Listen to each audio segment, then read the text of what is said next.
preciosidade. Ele vai recorrer desde filosofia ocidental, vocês vão ver um trecho do Fedro de Platão, que ele coloca no meio do livro, até filosofia oriental, porque ele fala do Bhagavad Gita o tempo todo, ele vai usar um pouco de tudo. E a nomenclatura que ele usa é uma nomenclatura própria que ele inventa, que nada mais é do que uma vestimenta moderna, aquilo que sempre se falou. É interessante imaginarmos isso. Vocês vão ver, por exemplo, que na história, os gregos, e assim como os romanos depois também, eram grandes admiradores de toda a tradição egípcia. Aprenderam muito do que eles sabiam, para não dizer tudo, da tradição egípcia, que naquele momento ainda tinha muita coisa viva. Porém, os gregos pegaram os conceitos egípcios e deram uma vestimenta que os gregos pudessem entender. Quando eles vão, por exemplo, representar a deusa da justiça, não usam Maat, usam Atena, que era uma vestimenta mais adequada para um grego entender. Ou seja, eles atualizam os símbolos para ficarem mais fáceis de entender na civilização deles. Percebam que curioso, porque hoje em dia nós somos grandes inventores de tudo que se possa imaginar.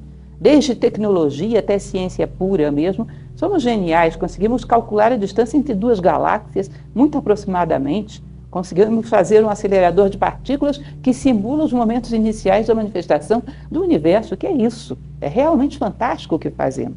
Mas, quando consideramos o lado humano, não fomos capazes de construir os nossos próprios símbolos. Vocês já viram?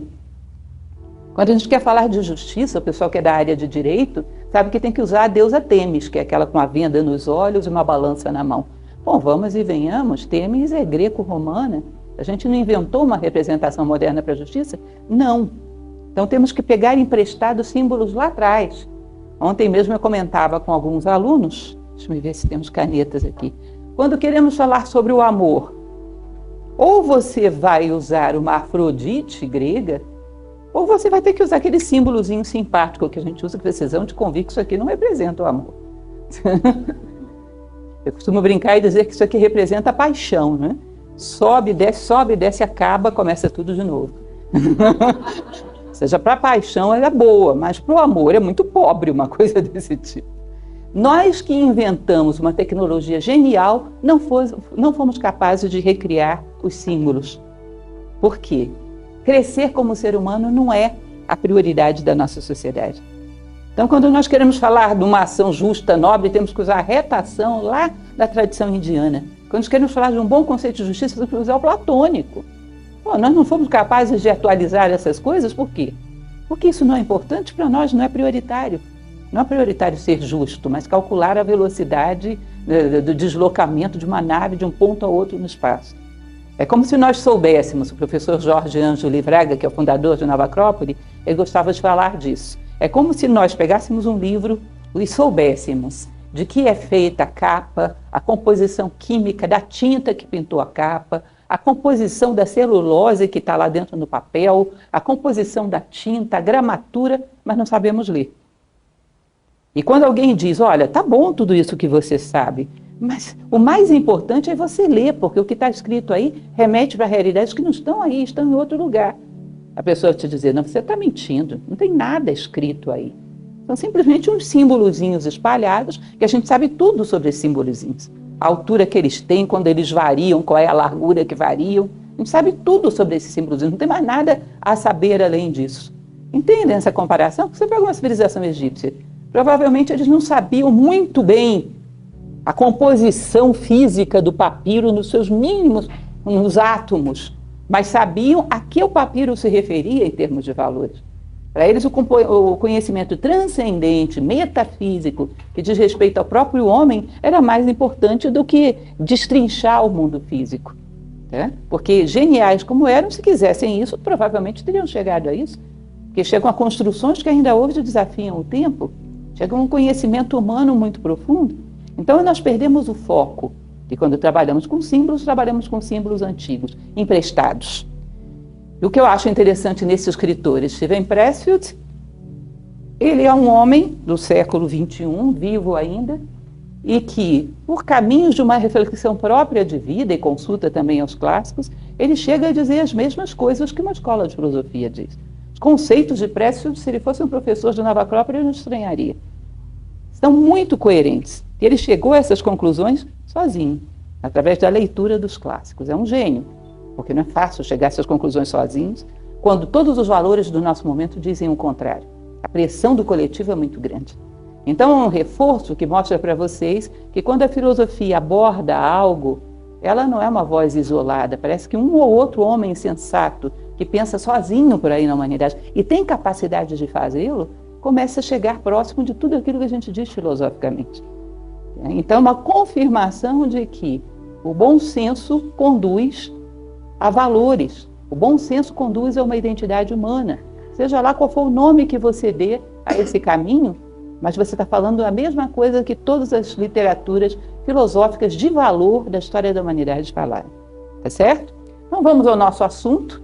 Vocês estão sabendo, é um curso, não é uma palestra. Então ele é um pouco mais longo, porque eu me propus aqui, uma vez que o livro é uma raridade, eu me propus a trazer para vocês o livro inteiro. Nós temos aqui o livro inteiro pela frente. Então são 3 horas de duração, com um break, para que vocês não fiquem saturados de mim. Mas eu espero fazer com que sejam 3 horas agradáveis, tá? 3 horas incluindo o break, evidentemente, mas 2 horas e meia de aula. Então, essa é uma cena do livro que eu citei para vocês, que é um épico indiano, Bhagavad Gita, que mostra um príncipe entre 2 exércitos, Arjuna entre 2 exércitos. Esse épico indiano, que faz parte da história sagrada da Índia, está mostrando uma guerra que não é externa, é interna. É o homem lutando contra os seus defeitos, contra a sua inércia, contra a escravidão dos seus instintos para realizar a si próprio como ser humano. É a coisa mais antiga e recorrente da face da Terra. Se vocês forem ver, até a Ilíada e a Odisseia de Homero estão falando disso. Aliás, a Odisseia é detalhada de uma forma que chega a ser gritante, de tanto que está representando o homem lutando contra os seus defeitos para chegar à Ítaca, a brilhante, para chegar à essência de si mesmo. Vocês vão ver que a maior parte, os Edas escandinavos, o livro dos reis persa, a Eneida de Virgílio, clássicos da história da humanidade, falam de uma guerra que não é uma guerra externa, é simbólica. É uma guerra interior da consciência do homem para conquistar o seu lugar no mundo, para se afirmar como ser humano, para deixar um rastro humano. Portanto, a guerra da arte de que fala Pressfield é uma referência a toda essa tradição que ele mesmo conhece. Para quem não conhece, existe um filme no Brasil, ele recebeu o nome de Lendas da Vida. Alguém assistiu? Lendas da Vida, com aquele Will Smith.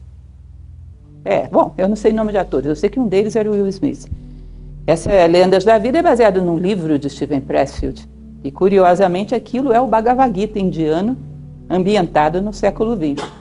Vem de um livro dele chamado A Lenda de Beggar Vance. Beggar Vance era o Bhagavan, o Krishna. E o herói, que era um jogador de golfe, Randolph Chunu, representa Arjuna. Ou seja, é ambientado no século XX, esse clássico da Índia. Bem interessante. Foi a primeira obra de sucesso que projetou Steven Pressfield. Foi o Bhagavad Gita adaptado, de tanto que ele amava esse livro. Então, ele se baseia na bibliografia que a filosofia universal sempre usou. Tá? Então, é uma outra forma de Bhagavad Gita, só que numa linguagem bem atual, bem moderna e muito bem fundamentada. Esse é o Pressfield. Quem quiser se tornar amigo dele no Facebook, ele aceita todo mundo como amigo. Eu mesma sou uma delas, com a maior facilidade. Eu não sabia nem quem sou eu, mas me aceitou. Ele é um americano, nasceu não sei por que cargas d'água em Trinidad e Tobago, os pais dele deviam estar passeando por lá.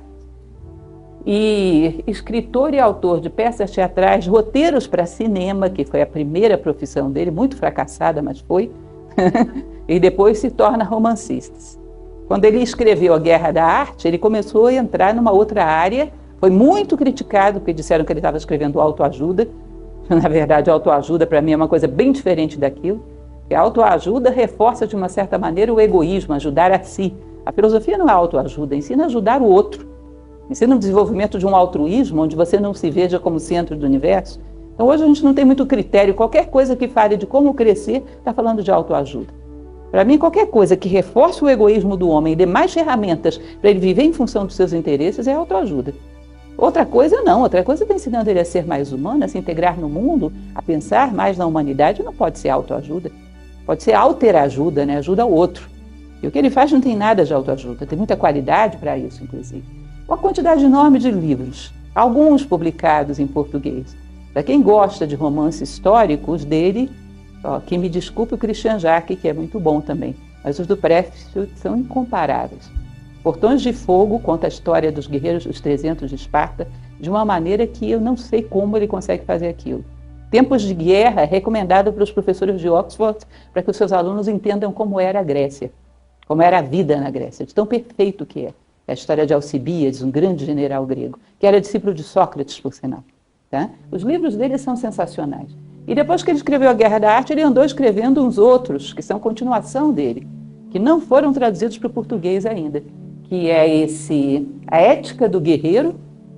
Ele cita, inclusive, muito a ética do guerreiro na Guerra da Arte, depois escreveu um livro sobre isso, e esse Turning Pro, tornando-se a favor, né, colocando-se a favor. Nenhum dos dois foi traduzido para o português. Esse tipo de literatura parece que por aqui a gente não dá muita importância. Adoraria que fosse traduzido, porque o que ele faz nessa linha realmente é de altíssima qualidade. Então esse é o nosso amigo. Ele divide a sua obra, ele escreve de uma maneira muito leve, muito bem-humorada, os capítulos são muito pequenos e o livro é daqueles que você lê numa sentada, num fôlego só. Ele é aqueles livros que marcam muito, porque é muito profundo. Ele divide em 3 partes. Definindo o inimigo, tornando-se um profissional e o reino superior.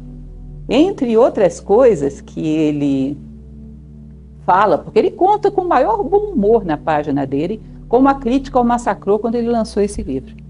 Entre outras coisas, disseram que era um livro religioso porque ele falava que acreditava em Deus. Autoajuda, que ele estava apelando, que estava querendo ganhar dinheiro, tudo que vocês possam imaginar.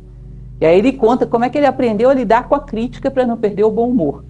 É uma das coisas que ele cita nesse livro. Então o livro basicamente vai começar dividindo-se nessas 3 partes. Definindo o inimigo, que é a primeira parte. Tudo o que vocês imaginarem nessa literatura universal que fala do nosso inimigo interno, a nossa dificuldade em crescer, vencer o nosso egoísmo, não ser escravizado pelos instintos de sobrevivência, de perpetuação da espécie, nossa inércia, nossa preguiça, tudo isso ele coloca um nome, a resistência. A resistência é o general em armas de todos esses elementos que não nos deixam crescer. A princípio, nós temos uma transição para fazer entre 2 mundos. Passado um estágio muito animal, de um animal dotado de mente, porque o animal se baseia em 2 coisas, instinto de sobrevivência e instinto de perpetuação da espécie. Se você coloca a mente no animal e continua deixando ele se guiar pelos instintos, ele passa a ser um animal que potencializa os seus instintos com a mente. É um predador perigosíssimo. Tá? Mas não atinge o estágio humano, porque o humano significa outros objetivos além de sobreviver e procriar. Tá? Então existe uma passagem, uma transição da condição humana. E a primeira coisa que temos que identificar é contra o que estamos lutando. Nós não estamos lutando contra nada fora, estamos lutando contra um inimigo interno, que pode ter aliados externos, mas os aliados externos não nos derrubam, o interno sim. E é terrível, porque o inimigo interno, ele não é tão claro de se ver. Se eu estou lutando contra ela está visível, eu me posiciono, ela vai para lá, eu me posiciono. Agora, quando você guerreia contra o inimigo interno, você se confunde com ele. Tem hora que eu entrego a arma para ela e digo, vai, me mata. Nós não sabemos exatamente o que é. E a intenção dele, ele passou a vida inteira, ele é de uma sinceridade nesse livro, conta a sua vida praticamente, a vida inteira lutando contra algo que ele não via. E quando ele viu, deu o nome disso de resistência e se dispôs a explicar como se luta contra isso. Então ele vai começar a falar da resistência. Ele começa falando do seu dia a dia. O que eu faço? Eu levanto, tenho os meus horários todos contados, organizo o meu espaço, começo o meu dia organizando a minha casa. Ele é separado, vive sozinho, organizo minha casa, faço as minhas coisas, mas eu tenho um horário marcado. Eu sei que naquele horário eu tenho que sentar e tenho que começar a escrever. Eu nunca vou cair no engano de colocar o urgente antes do importante, porque senão vai começar a aparecer um monte de urgentes na minha vida e o importante é produzir aquilo para o qual eu nasci, realizar o meu sonho, dar o recado da minha alma para o mundo. Isso é o importante e eu não posso passar nada na frente. Então aconteça o que acontecer, tal horário eu vou estar sentado e escrevendo. Depois de um certo tempo, cumprida a minha jornada, eu fecho, na época ele fala de máquina de escrever, o livro não é tão antigo assim não, mas acho que quando ele escreveu ainda se usava essa peça arqueológica, né? Ele fecha a minha máquina, pronto, estou tranquilo, a resistência foi vencida por hoje. Agora eu venci a resistência hoje, mas eu não tenho ilusão, amanhã de manhã ela vai me esperar pela manhã com uma estratégia nova. Amanhã de manhã eu vou ter que começar tudo de novo e ela vai estar mais forte. E vai querer me enrolar de outro jeito. O que eu sei? O mais difícil que existe é sentar e fazer o seu trabalho. Uma pessoa que está começando agora a enfrentar os desafios da vida deveria saber isso. Não tem nada que seja difícil que venha de fora. Mais difícil é vencer a tua inércia, a conversa fiada da tua mente, os adiamentos, as desculpas que você mesmo inventa, sentar e fazer o seu trabalho. Aconteça o que acontecer. Não admitir conversas, sentar e começar a fazer aquilo que te corresponde. Isso é o mais difícil. Eles, para chegar a isso, eu lutei contra todas as faces da resistência que vocês possam imaginar. E ele vai começar a descrever isso. É muito interessante como ele vai mostrar, mais adiante, com muitos detalhes, esse rito do seu dia a dia. Como ele prepara o seu espaço, o que é necessário ter, ele enfrenta esse momento de produzir a sua obra como algo cerimonial. E tudo para ele tem importância. Né? E é inexorável fazer aquilo que nos corresponde. Tão inexorável quanto alimentar o nosso corpo, porque senão ele morre, é alimentar a nossa alma fazendo aquilo que ela veio ao mundo para fazer. Senão algo em você também morre. E se torna quase que um zumbi. E aí começa a ser jogado para lá e para cá pelos distrativos da sociedade. Ele vai falar coisas muito interessantes. A vida não vivida. Temos duas vidas. A comum, essa do dia a dia, sobreviver, ganhar o nosso dinheiro, comer, dormir, acordar. E a não vivida, que é a do nosso sonho, que a gente não teve tempo para ela, não sabe se vai ter, não sabe se vale a pena, não sabe se leva jeito para isso, mas eternamente ela não desiste de nós. Fica ali soprando no nosso ouvido e tal coisa. Ele vai dizer, pode ser um empreendimento, pode ser um trabalho social, um sonho, combater aquele defeito, melhorar aquele aspecto da sua vida. Tem essa vida não vivida, que não desiste de você. Ele vai dizer que a resistência é uma força que deforma o nosso espírito e nos torna menores do que nascemos para ser. Cada ser humano é como um ser único e irrepetível. Marco Aurélio, o filósofo romano, dizia isso. Quando um ser humano morre, é um ser único e irrepetível com o qual eu deixei de travar contar. Cada um de nós com um recado para dar ao mundo, que só pode ser dado por nós. Se nós não fizermos aquilo que viemos fazer, algo não vai ser dito. Alguma palavra não vai ser ouvida. Né? Alguém vai perder, alguns sonhos vão morrer. Porque cada um de nós tem um recado para dar ao mundo, quando realiza a sua natureza. Os romanos chamavam isso de gênio. Esse centro sagrado, que é só teu, único e irrepetível. Os homens tinham um gênio, as mulheres tinham uma Juno. Isso fazia parte da mitologia. Era um centro sagrado. Era aquela palavra sagrada que toda a humanidade esperava você dizer, que justificava a tua presença no mundo.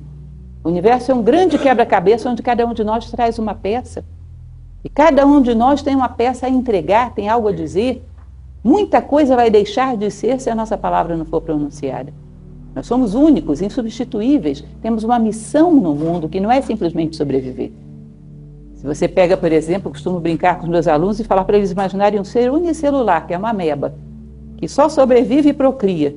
Pega um ser super complexo, que é o ser humano. Em geral, faz o quê também? Só sobrevive e procria, só que com mais conforto, mais luxo. Mas isso é uma ameba high-tech, não é? O ser humano tem muito potencial para só vir ao mundo fazer isso. Tem algo que, se você não fizer, o mundo vai sentir falta dele. Resistência é mais difícil de renegar do que cocaína. Muitos alejam e desfiguram as suas vidas pela resistência. Ou seja, é um vício tão terrível, você começa a pensar em fazer alguma coisa, você começa a inventar pretextos e preconceitos. Não, amanhã, hoje eu tenho que fazer tal coisa, agora não, hoje não é o melhor momento. É um vício tão terrível de adiamento e de fuga de nós mesmos, que ele diz, é mais fácil você se livrar de qualquer droga do que se livrar da resistência. Porque pelo menos cocaína você sabe sempre que é cocaína. A resistência, ela toma tantas faces, se justifica de tantas maneiras, que você não sabe que você está se auto-boicotando. Resistência é sempre você boicotando os seus sonhos. Mas é difícil você identificar. Tá? Então ele vai falar, muitos desfiguram suas vidas ou até morrem vítimas da resistência. Ela fabrica bêbados, viciados, neuróticos e compulsivos. E ele diz, olha, as rotas de fuga da sociedade já estão todas prontas, porque todo mundo está frustrado. Então já existe a fantasia, a alienação, no nosso caso o Big Brother, a telenovela, tudo pronto para a fuga das vítimas da resistência, os refugiados da resistência, que vão se realizar em bobagens para poder deixar de ouvir o chamado do seu coração, da sua consciência e suportar a angústia com que vivem, que às vezes nem isso supre, às vezes a angústia é tanto que desenvolve patologias, ou até compromete a vida da pessoa. Ou seja, muitos atrativos externos para que você não ouça a si próprio. Vocatio vem de voz, é como se fosse uma voz. Vocação, vocatio vem de voz. Como se fosse uma voz dentro de nós que nos chama e diz, e isso? Mas você vai desistir disso? Quem vai ser você sem isso? E todos os caminhos já preparados, porque a sociedade já sabe que a grande parte da humanidade é uma fuga, refugiados de si mesmo. Os maiores sucessos da resistência. Isso é importantíssimo entender. Qualquer coisa que você queira fazer que te leve desse patamar de consciência para esse, vai gerar resistência. Agora, se for desse para esse, pode ficar tranquilo. Como dizia minha avó, para baixo todo santo ajuda. Se você quer vencer alguma dificuldade interna ou externa, melhorar um relacionamento, fazer um trabalho altruísta pela humanidade, desenvolver uma arte que beneficie a si próprio, aos homens, fazer qualquer coisa que te leve desse patamar de consciência para esse, prepara que vai vir a artilharia pesada. Ela só se manifesta para cima, para baixo não. Tá? Então, vocação artística, empreendimento, regime de saúde ou de crescimento espiritual. Ele diz, lembra aquela esteira que você tem na sua casa e nunca usou? Superação de vício, educação de qualquer forma, atos de coragem, atos de altruísmo, comprometimento de coração com algo, reação ante a adversidade, adiamento de qualquer gratificação, ou seja, não querer resultados agora, adiar um pouco, ser capaz de persistir por dever e não por prêmio, ou seja, qualquer coisa que te enobreça, conta com a resistência, que ela vem com tudo. Ele vai falar muito sobre esse núcleo de consciência, que ele vai chamar de pequeno eu, que é a resistência general em chefe dele, cujo objetivo é impessoal, mas absoluto, não deixar nada mudar nem ninguém crescer. Não ser consciente que esteja mirando em você, ela não sabe nem que você existe. Mas ela atua em bloco sobre toda a estrutura da humanidade, não deixando que nada mude, que nada passe para o próximo degrau. E todos os seres humanos enfrentaram isso. Tá? Então não pense que é uma coisa particular, não é só você. A resistência é o drama da humanidade. E é uma coisa tão dolorida que às vezes quando se vê um ser humano que venceu a resistência, a humanidade sente revolta, sente ódio. Porque isso a expõe e mostra que ela também poderia ter feito. Então, a pessoa que vence a resistência tem que se submeter a agressões, às vezes, externas, a insatisfação das pessoas à sua volta. Tudo isso ele vai abordar mais adiante. Tá? Então, para crescer como ser humano, pode esperar resistência. E ela joga pesado. Características. A resistência é invisível, mas sensível. Força de repulsão, afastando-nos de nosso trabalho. Digamos que você é como ele, uma pessoa que pretende escrever, coloca o seu computador em cima da mesa. Você vai perceber que o lugar mais difícil do mundo para você ir é aquela mesinha onde está o seu computador.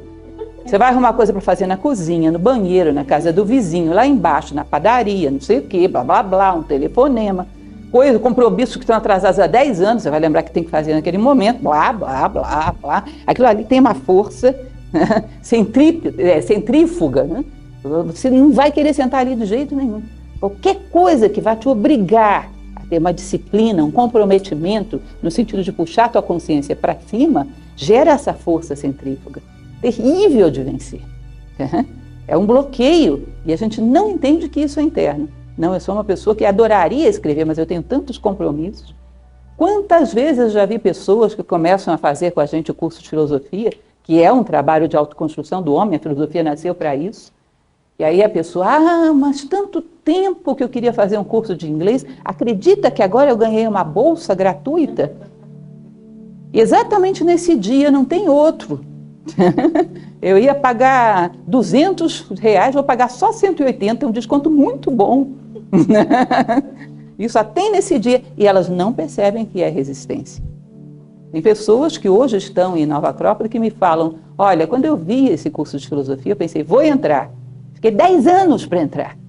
No dia que eu ia, aconteceu uma coisa, acontecia outra. E eu não priorizava isso, fiquei 10 anos para vir aqui.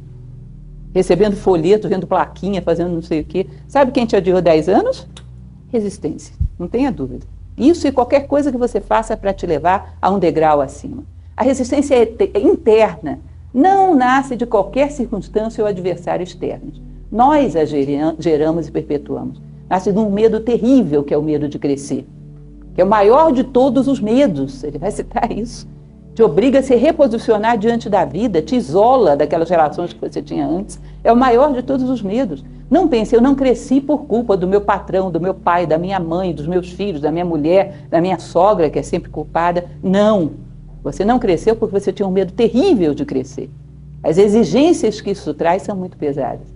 Se você transfere essa responsabilidade para outro, não vai ver o inimigo. E se não vir o inimigo, não tem condições de dominá-lo.